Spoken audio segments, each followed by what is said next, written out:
بسم اللہ الرحمن الرحیم۔ السلام علیکم ورحمۃ اللہ وبرکاتہ۔ ناظرین السامعین، میں امید کرتا ہوں آپ تمام حضرات خیریت و عافیت کے ساتھ ہوں گے۔ سامعین محترم، میرا نام عبد الباسط ہے اور آپ دیکھ رہے ہیں ہمارا یوٹیوب چینل زاویہ فکر۔ تو آج ہم جس ٹاپک پر بات کرنا چاہتے ہیں وہ یہ ہے کہ قبر میں کیا ہوتا ہے اور قبر کیا کہتی ہے۔ سامعین محترم، ایک دن حضرت عمر بن عبدالعزیز رحمۃ اللہ علیہ ایک جنازے کے ساتھ قبرستان تشریف لے گئے۔ واپسی پر ان کو کافی تاخیر ہو گئی۔ جب وہ بہت دیر سے واپس تشریف لائے تو ان کے مصاحبین اور دوستوں نے ان سے پوچھا، اے امیر المومنین، آپ اتنی دیر سے واپس کیوں آئے ہیں؟ انہوں نے جواب دیا کہ جب میں میت کو دفنا کر واپس لوٹ رہا تھا تو ایک قبر نے میرے پاؤں روک لیے۔ اس قبر نے مجھے زبان حال دے کر کہا، اے عمر، کیا تم جانتے نہیں کہ میں نے تمہارے دوستوں کے ساتھ اور محبوبوں کے ساتھ کیا معاملہ کیا ہے؟ تو انہوں نے فرمایا کہ ہاں بتا، تو نے میرے دوستوں کے ساتھ کیا معاملہ کیا؟ تو اس قبر نے زبان حال سے کہا، عمر، میں نے ان کے کفن پھاڑ دیے، ان کے گوشت کو ان کی ہڈیوں سے الگ کر دیا، میں نے ان کی ہتھیلیوں کو ان کے ہاتھوں سے جدا کر دیا، میں نے ان کے بازوں کو ان کے شانوں سے الگ کر دیا،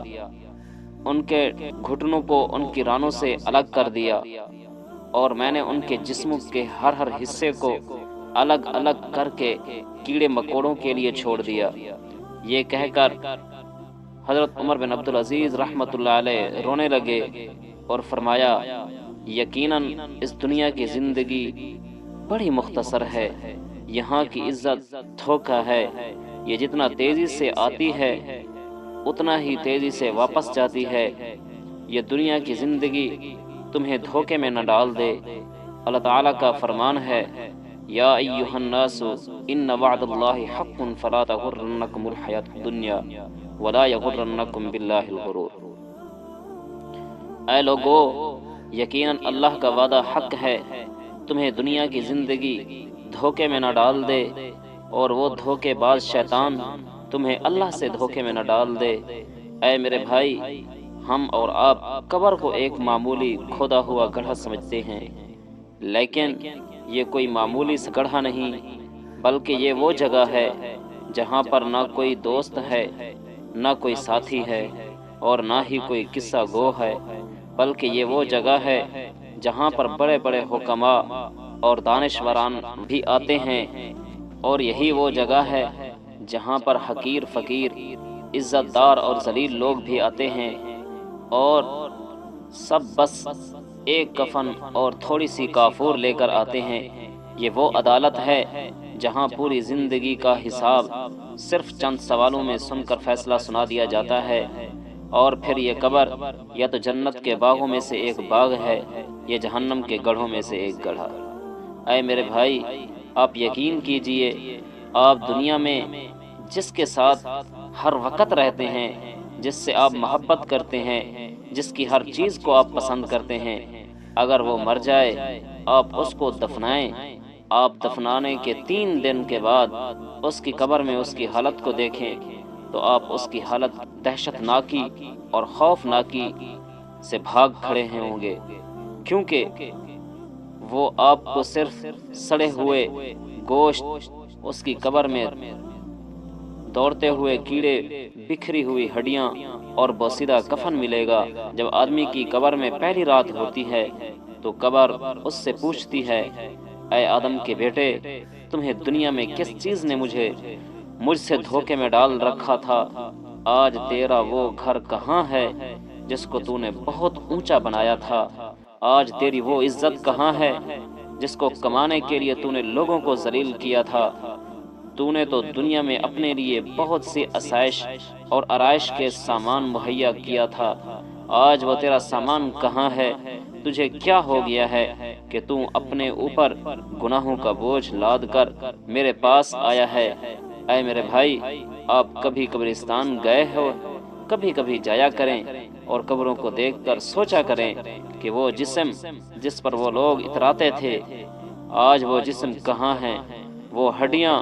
جس کو چوڑی کر کے غریبوں کو ڈرایا جاتا تھا آج وہ ہڈیاں کہاں ہیں، وہ چمڑے جسے گھنٹوں بیٹھ کر سوارا جاتا تھا آج ان چمڑوں پر کیڑے مکوڑے ہوئے ہیں،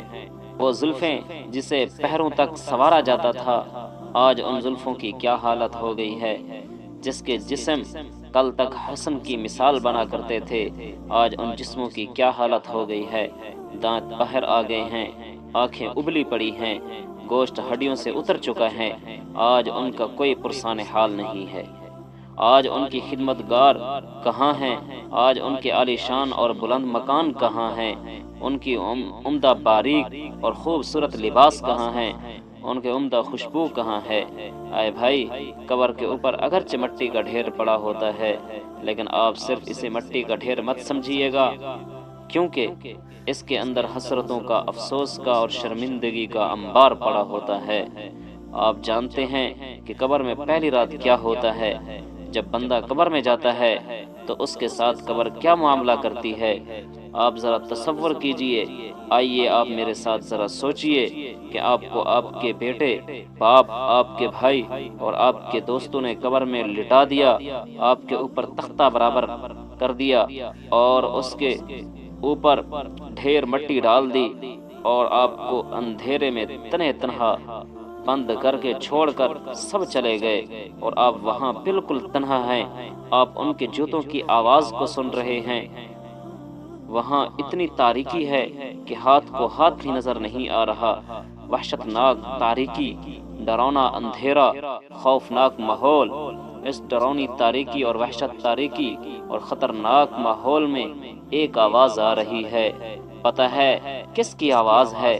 قبر کی آواز ہے۔ جی ہاں، قبر آپ سے بات کر رہی ہے، اگر آپ نیک ہیں تو قبر آپ سے کہہ رہی ہے مرحبا مرحبا، تیرا آنا مبارک ہو، میری پیٹھ پر جتنا بھی لوگ چلتے تھے مجھے تو بہت پسند تھا، اب جب تو میرے پاس آیا ہے اور تیرا معاملہ میرے سپرد کیا گیا ہے، دیکھ میں تیرے ساتھ کیا معاملہ کرتی ہوں، اور پھر قبر اس کے لیے کشادہ ہو جاتی ہے، پھیل جاتی ہے، لیکن اگر آپ برے ہیں تو آپ کو قبر کی آواز آتی ہے تیرا آنا بڑا نامبارک ہو، تیرا آنا مجھے بالکل بھی پسند نہیں آیا، میری پیٹھ پر جتنا لوگ چلتے تھے مجھے تو بہت ناپسند تھا، اب تو میرے پاس آیا ہے اور تیرا معاملہ میرے سپرد کیا گیا ہے، دیکھ میں تیرے ساتھ کیا کرتی ہوں، اور پھر قبر اپنے دونوں دیواروں سے آدمی کو دباتی ہے اور اس طرح دباتی ہے کہ اس آدمی کی دونوں پسلیاں ایک دوسرے میں گھس جاتی ہیں۔ اے بھائی ذرا سوچئے نا، ذرا سوچئے نا، اور وہ کتنا خوفناک، ہیبت ناک، دہشت ناک اور وحشت ناک منظر ہوگا کہ قبر کی دیواریں آپ سے بات کر رہی ہوں گی، آپ تنہا ہوں گے، اندھیرا ہوگا، خوفناک اندھیرا، آپ بالکل تنہا ہیں، آپ کے پاس کوئی غمخوار نہیں، کوئی تسلی دینے والا نہیں، اور اس وحشت ناک ماحول میں قبر کی دیواریں آپ سے بات کر رہی ہیں اور آپ سے کہہ رہی ہیں اے آدم کے بیٹے، تجھے تو میرے تنگی اور خوفناکی کے بارے میں بتایا جا چکا تھا، تو میری خوفناکی اور وحشت ناکی کو جانتا تھا، تو میری تنہائی سے واقف تھا، تو جانتا تھا کہ میرے اندر کیڑے مکوڑے، سانپ اور بچھو ہوتے ہیں، آج تو میرے پاس آیا تو میرے لیے کیا لے کر آیا؟ تو نے خود اپنے ان ہاتھوں سے کتنی لوگوں کو دفن کیا، تجھے پھر بھی عبرت نہ ہوئی، آج تو میرے پاس آیا ہے تو کوئی تیاری کر کے آیا ہے یا پھر خالی ہاتھ آیا ہے؟ آئے بھائی، ہمارے لیے وقت آنے ہی والا ہے، بہت جلد یہ وقت ہم پر آنے والا ہے، ہم بہت جلد اپنے اصلی مکان میں یعنی قبر میں جا کر سونے والے ہیں، ہم دنیا کی دولت تو خوب جمع کر رہے ہیں، اپنی ساری ضرورتوں کو پورا کر رہے ہیں، اپنی خواہشات کے پیچھے چل رہے ہیں، لیکن دیکھیے گا کہیں ایسا تو نہیں کہ ہم دنیا کی دولت جمع کرنے کے چکر میں آخرت کی دولت کو تباہ کر رہے ہیں، کہیں ایسا تو نہیں ہم دنیا کے اس گھر کو بنانے میں اپنی آخرت کے گھر کو منہدم کر رہے ہیں۔ کہیں ایسا تو نہیں کہ اس زندگی کے کاموں میں مشغول ہو کر اس زندگی کو ہم بھول چکے ہیں، کیونکہ بہت جلد ہمیں اور آپ کو سب کو قبر میں جانا ہے۔ تو دیکھ لیجئے آپ نے وہاں کے لیے کیا تیار کیا ہے، اور کس وقت تنہائی میں اور کسی وقت تنہائی میں اکیلے میں سوچئے گا آپ نے اور ہم نے اس زندگی کے لیے کیا تیار کیا ہے۔ میرے بھائی ضرور سوچئے گا۔ اللہ رب العزت قبر کی تیاری کی توفیق نصیب فرمائے۔